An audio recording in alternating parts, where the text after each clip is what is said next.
You are listening to the Taps and Teas Show, weekly conversations for people passionate about marketing, golf, and craft beer. Marty is the co-founder of Bad Rhino, an award-winning digital marketing agency helping golf and craft beer brands get real results in social media marketing. Here is your host, Marty McDonald. Hey everybody, welcome to another episode of Taps and Teas, and continuing on with everything here, going a little bit away from the craft beer and golf all the time, just talking about some marketing items and bringing on another friend. You might be getting a little tired of it, but from the feedback I'm getting from everybody, you do like it, so to all 7 of you that have been giving me feedback, I love it. Today I have somebody that I've talked to many times on podcasts. I've got to interact with him in masterminds, and full disclosure, I did hire him to do video for us at Bad Rhino, and we're going to continue on that relationship. Why? Because what he does is very good, and he approaches it very well. So let me introduce our guest today is Ian Garlick. He's got about 15 years of experience in video marketing, which is huge in this day and age.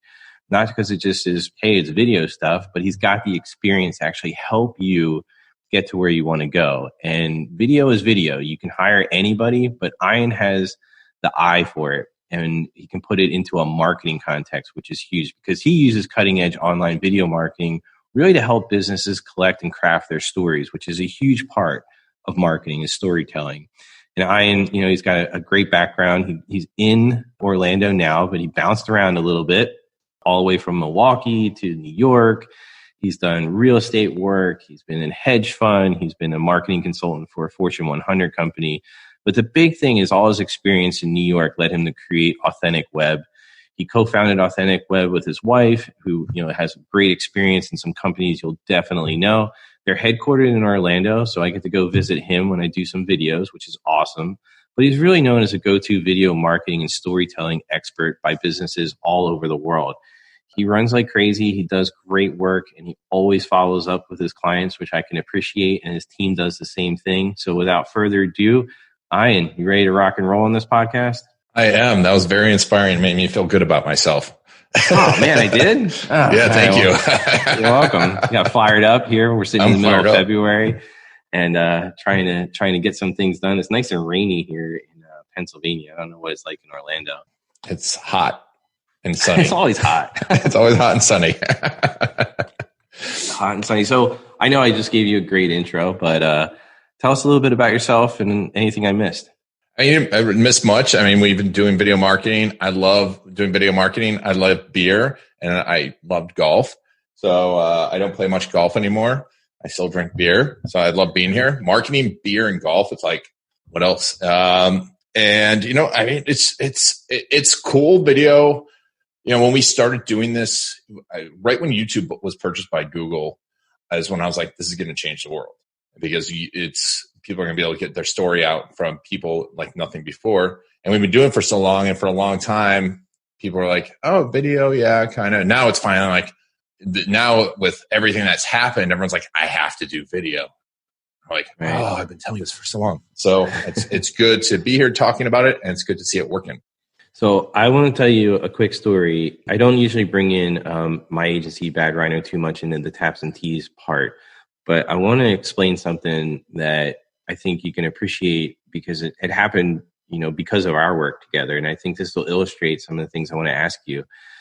So we did, I think it was like close to 30 total videos or so, and their little snippets and some other things.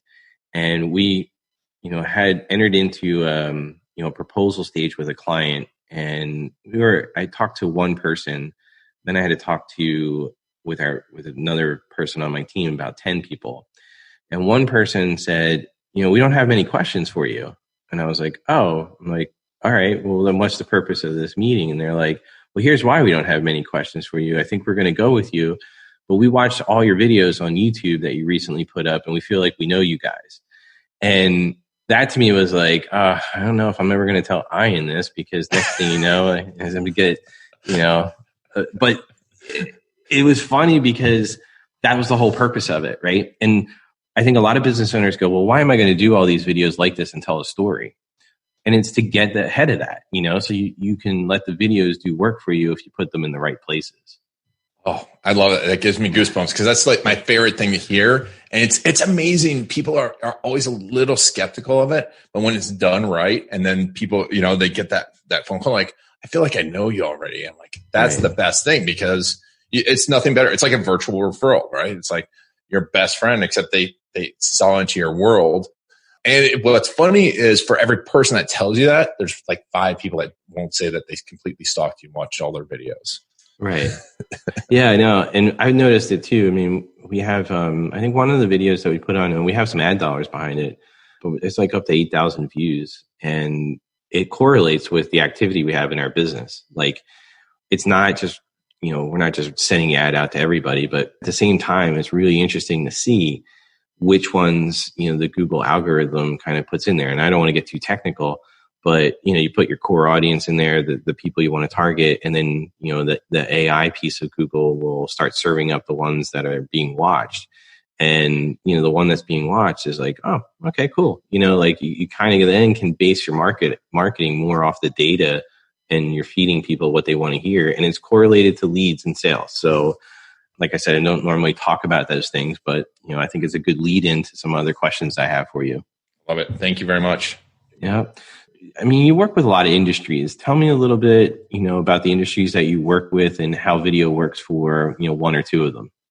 Yeah. I mean, our main thing is services, right? It's professional services. So I started out in legal marketing in New York City, which was probably, for me, it was the toughest place I could start, but it made everything else really easy because legal is the most competitive when you talk about Google searches, and B, no offense to my attorney friends out there, but they're not the easiest to work with. My first client, I walked into the door and I'd never met him before, and he threatened to throw me out the window.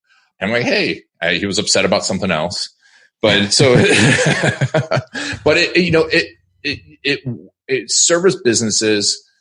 People forget. I was just on a phone call with someone else, and we get so, especially if you're really good at your service. If you're really good at it, you're living on the margin of your technical skill, meaning I'm going to get better at Google Ads, which you should be, but that's not what people buy. Like, they don't really care. They care about the results. They care about who they work with. And really, your thing you're selling is you. Yes, you are selling results, but you're selling you. And that's what video allows you to do, is allows people to get to know you. I hate the whole know, like, and trust thing because I feel like it's way overdone, but it's true. And there's, the whole Cialdini persuasion method of us subconsciously getting to know people through video. It's why celebrities are celebrities. Celebrities, I come back to Oprah. I always use Oprah as an example. What was she good at? Nothing.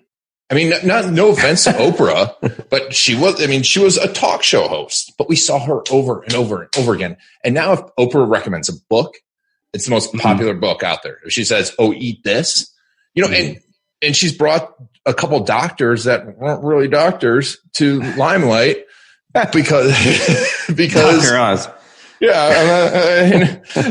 It's like, questionable, but we trust them. It's all because of video. And now we can recreate that on a smaller scale. And so that's what we've done, and there's a lot of standard stuff. The About Us is the second most used page on a website. How many people spend time on their About Us page? You're like, oh, let me put my CV up there, my resume that no one, even my employer, never read. And it's such a waste of a converting page to when people want to hear your story. So there's some place you want to send. So yeah. It's funny you bring up Oprah. Somebody in a very interesting way brought her up as the original, what they called her, the original podcaster.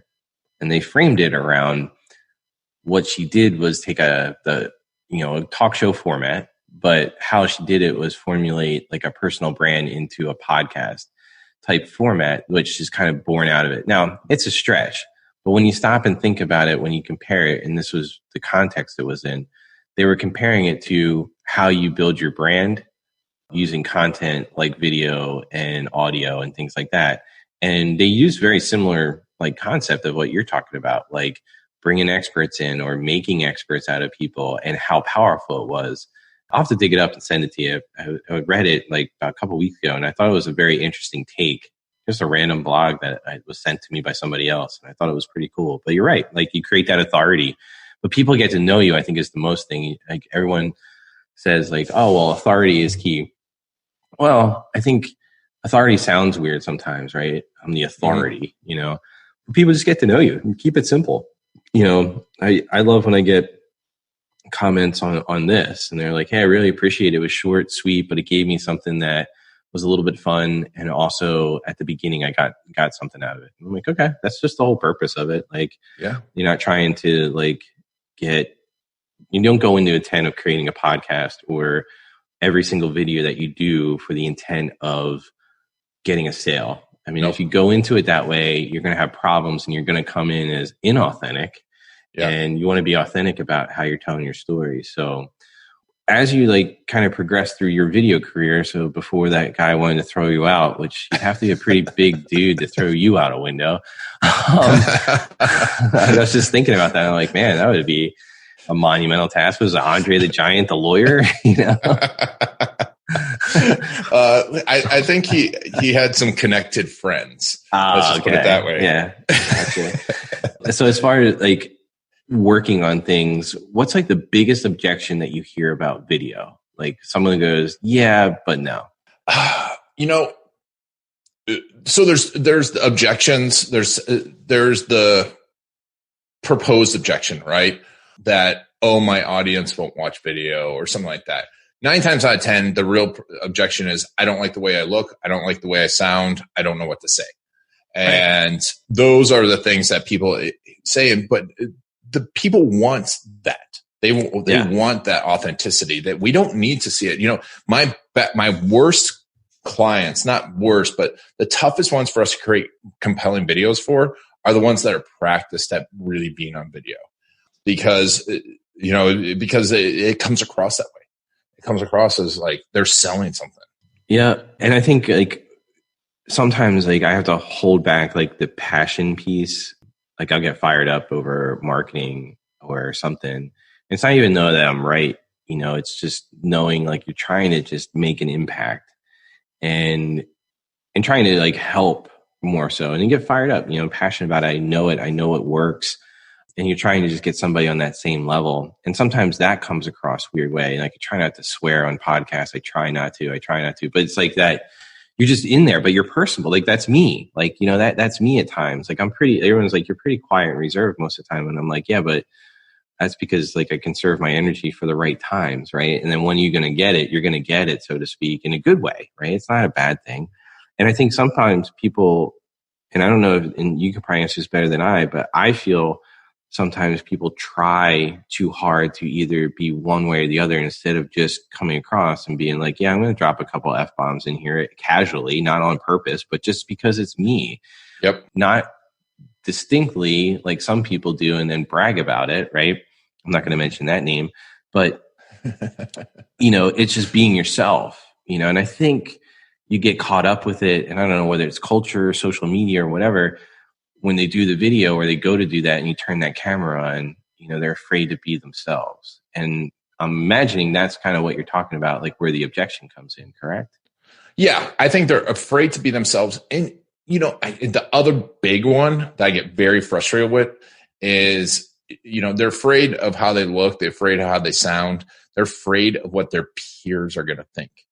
And I see that especially in professional services. You know, they're like, and the peers will say something to them like, oh, nice video, like lawyers, especially. Oh God. Yeah. Yeah. They're afraid of what their peers are going to think. And I'm like, guess what? Your peers don't pay your bills, you know, and they hold each other down. Same thing. We do the same thing in marketing, you know, the people that are way out there, because you'll also take a look at, you know, like those people that are inauthentic, that are just way over the top, the Tai Lopez's and we're afraid to look like that. We're so far away from that, but we feel like if we even inch over that, we're going to get some sort of negative feedback on our videos. But, you know, and my mom always told me, it's like, it's when people stop talking about you that you got to worry. You're going to get negative feedback. Yeah. There's a book that I read pretty regularly, and I flip through it. I read it a couple times. I can't, it's so crazy. It sits right next to my bed, and it's either that or on my coffee table because I flip through it so much.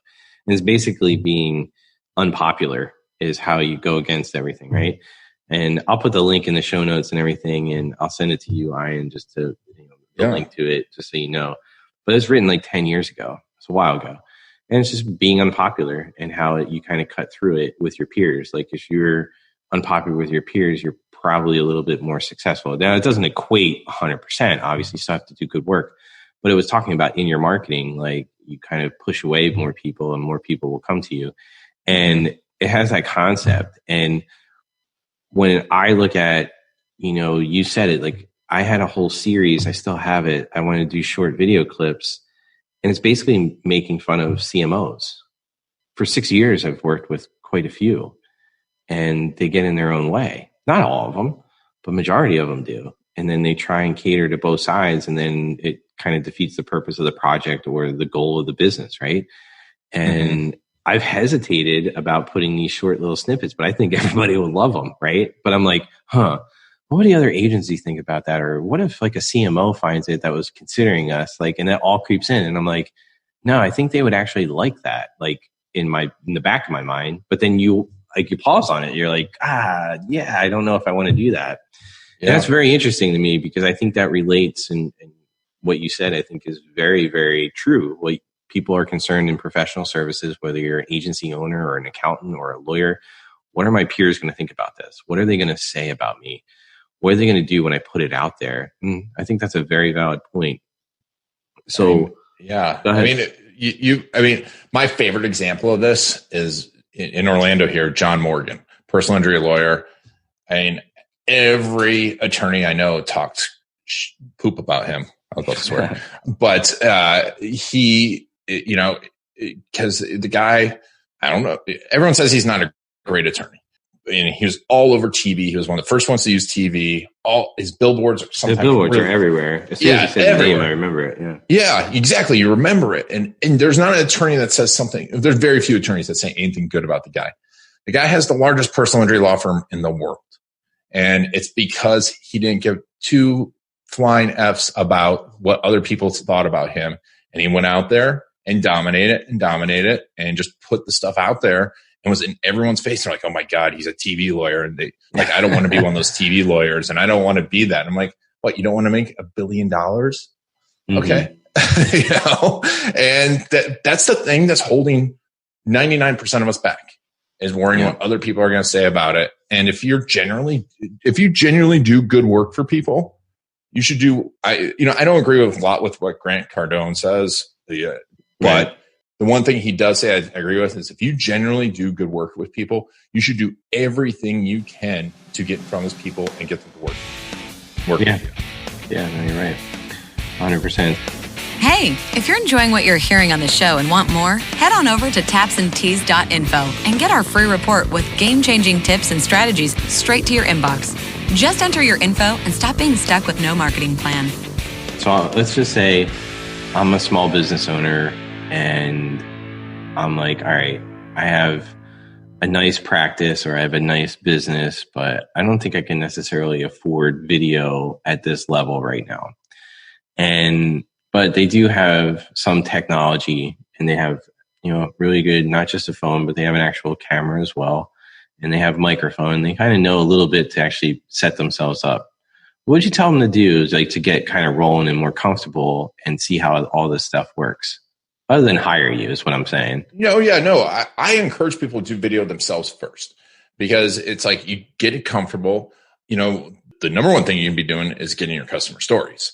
I mean, and stories, not testimonials, customer stories, like about them, not about you. Not Marty is great, but what was their story going forward? But, frequently asked questions. You can bust a lot of those out.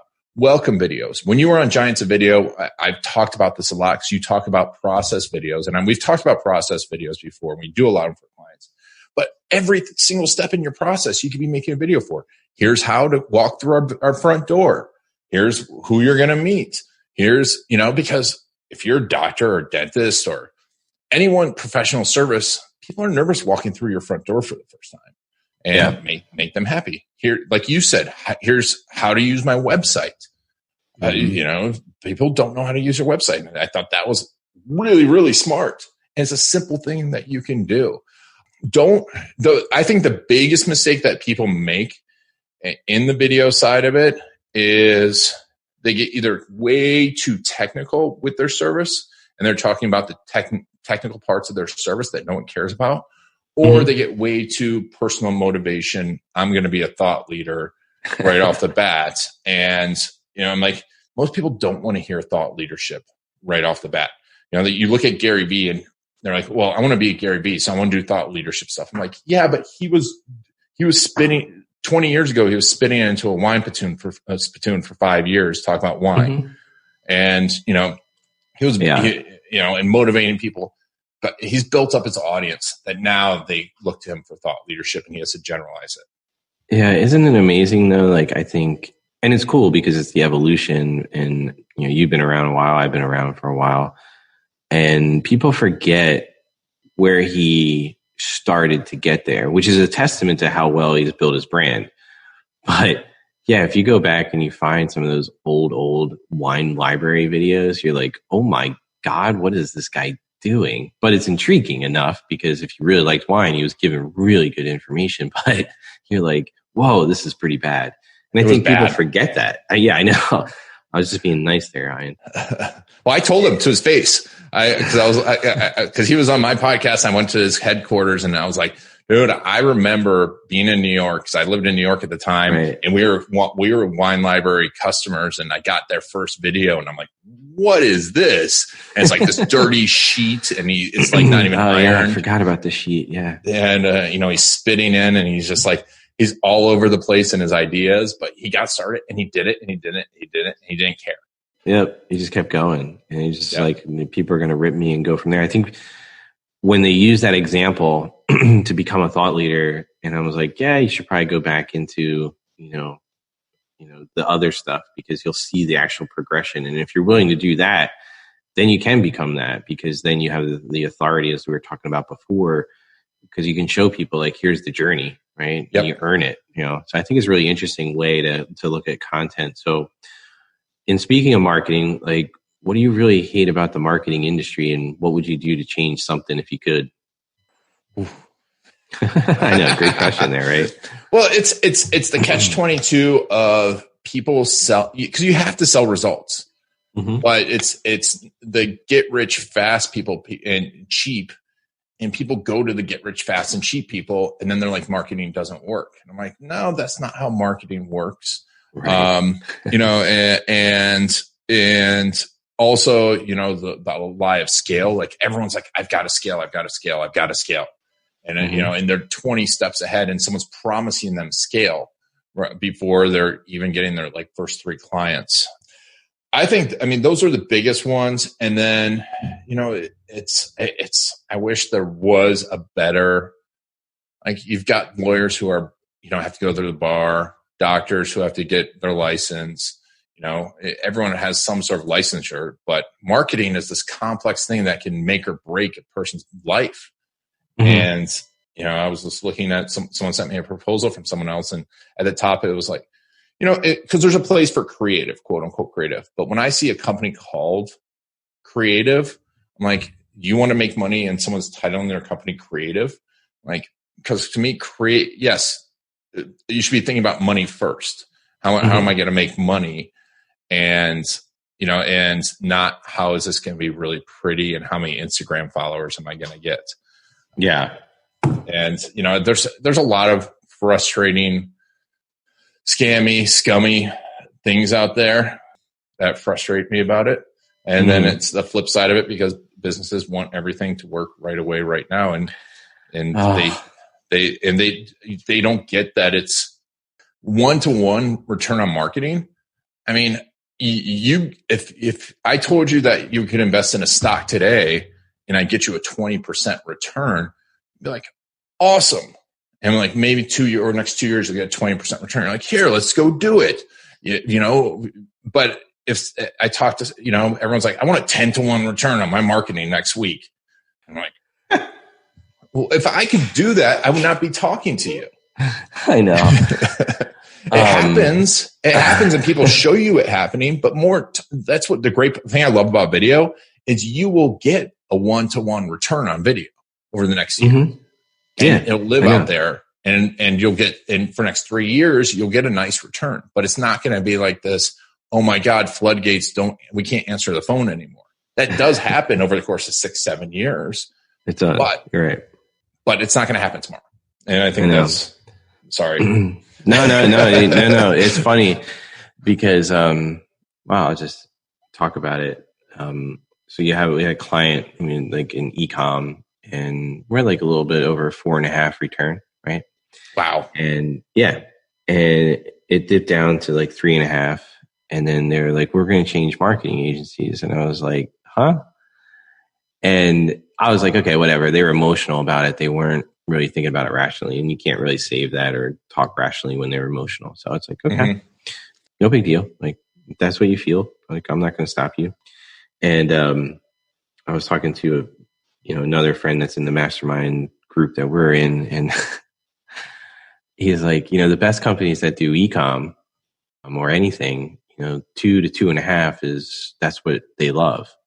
And that flies in the face of most people because, like you said, they want like 10 times next week.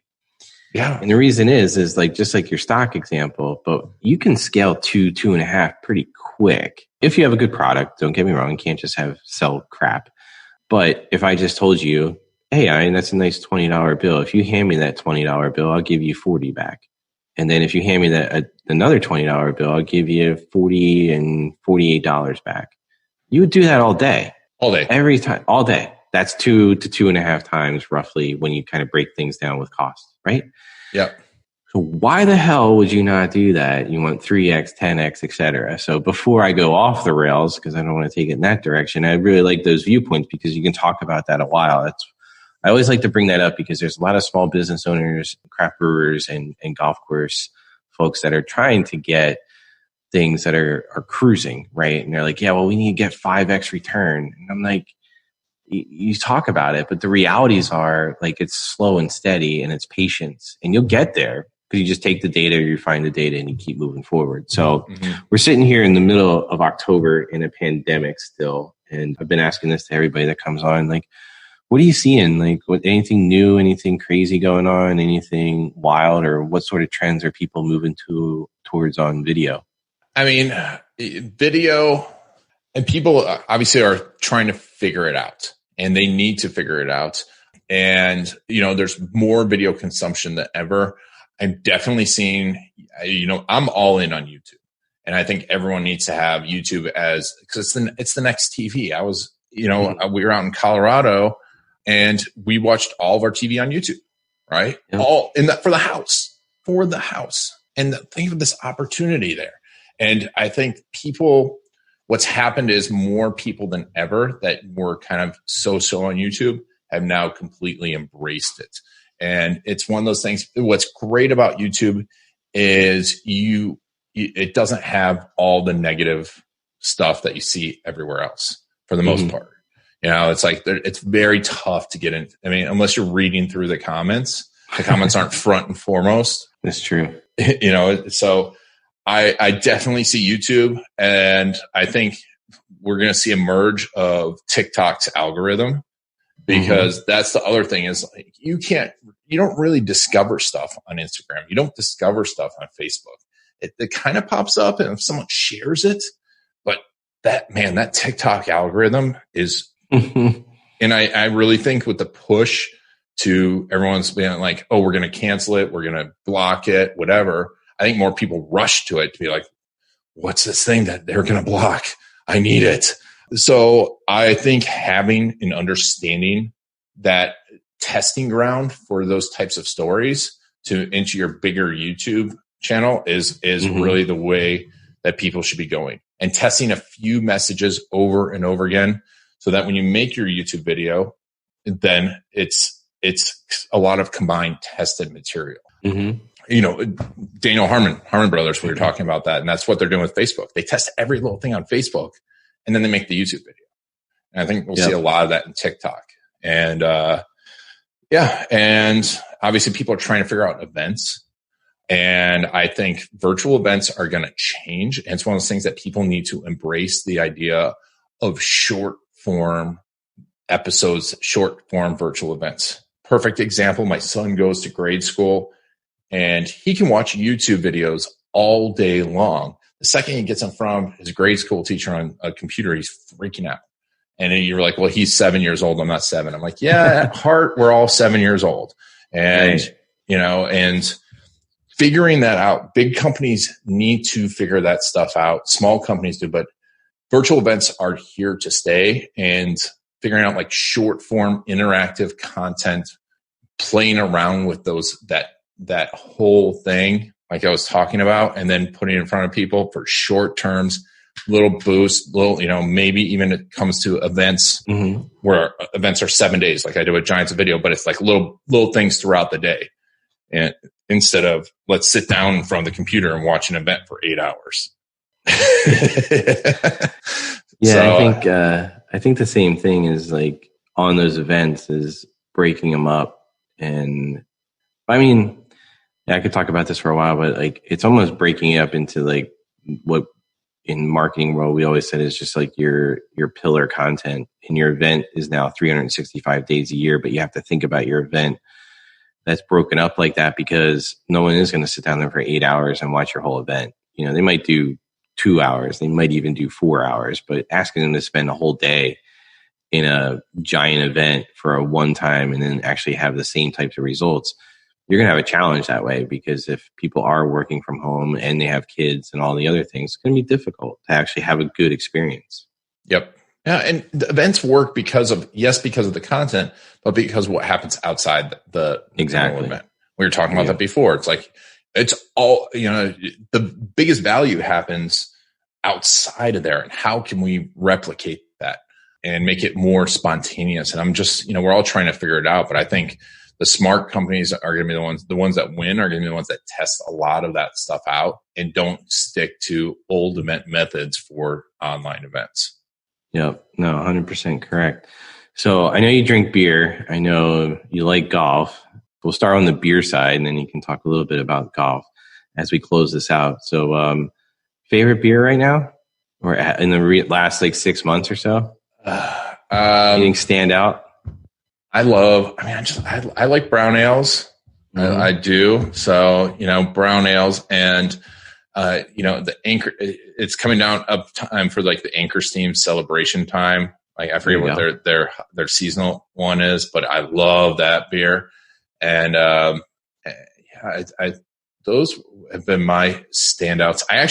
I'm not a huge pumpkin beer fan, but nobody should be. The new Terrapin in Colorado, when we were out there, had a punky masala, which was more like, it was like a spiced, it wasn't like overwhelmingly pumpkin. It was more like curry flavors. That was delicious. So that's an interesting one. I brought some of those home. Yeah, it's weird. Like on the beer front side, when you talk about pumpkin beers, it's an odd piece. We'll just leave it at that. But I don't like any of them. I do like what you just described, though. Like I like trying that. It's not something I'm going to drink probably a whole pint of, but having like an 8-ounce pour or something like that changes it up, And some of them are really interesting on your palate. Like I think, when you have something completely different, I think you go one direction. People either become fanatical about it, which can be a good thing, or they become completely anti whatever, And just like we were talking about marketing and video and putting your content out there, like people are going to rip you for it. I don't like pumpkin beers. I think they're kind of silly. I always have, though, even before, when they first started coming out, before like I had a craft beer boom, so to speak.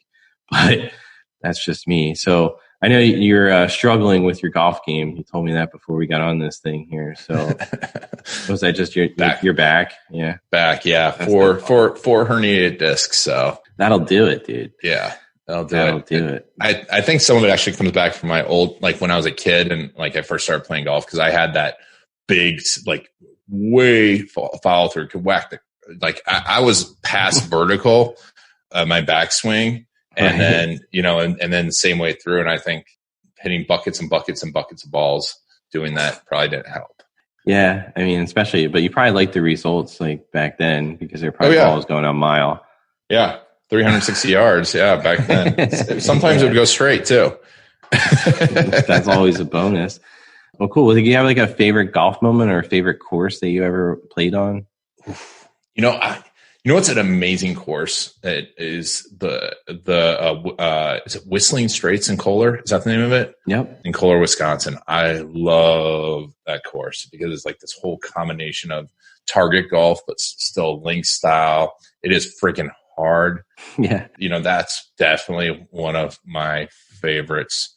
But yeah, I got lucky and I got to, growing up in Orlando, I got to play around some of the best in the world. So I once had, played in a tournament with Tiger Woods behind me when we were 15, 16. So yeah, which was kind of cool too. And back then he was cool. Still, everyone was like, oh my God, Tiger. That's awesome. That is really cool. All right. So I appreciate coming on, and let's let everybody know where they can find you, find out anything more about you. And if you're kind of promoting anything, let's let everybody know. If you guys want, I did a little course on case stories. You can go to, we'll put it at storycruise.com/rhino. And it's like completely free, 10 video series on how to get your customer stories, what to do with them. If you want to connect with me on LinkedIn, Ian Garlic. I am the only one on LinkedIn. It's like Ian, and it is Garlic. It is my actual last name. And I mean, those are the best places. Authentic Web is our agency. We do help people all around the country film video, and we can help you find local videographers too through Story Cruise. So that's a lot of stuff, but there's a lot of ways. Pretty much if you look up Ian Garlic, you can find me any way, shape, or form. There you go. Yeah, I mean, a little bit longer than we normally do, but Ian's answer on like what he would change in the marketing kind of like took us a little bit off there, but I think it was good stuff. And Ian's great. We've hired him. We're going to continue to work with him as well. And the beauty of what he does, if you're interested in it, is getting your story out there in a very unique video format. Like he's not like putting different cameras and everything on there. That's not what I mean by unique. But what it does, it takes you through a process. It actually makes you think about your sales process and how you're marketing to your clients as well, which I thought was really interesting byproduct of working with Ian. And it's not a sales pitch. You can check him out. I get nothing for it. I just like to promote good people. So he is one of them. So I appreciate you listening. And we have a couple more marketers coming up. And then, yes, we're definitely getting back to golf and beer. So I look forward to speaking with everybody at some point that's been reaching out. I really appreciate that, actually. And I'll see you on the next episode of Taps and Tees. This is thepodcastfactory.com.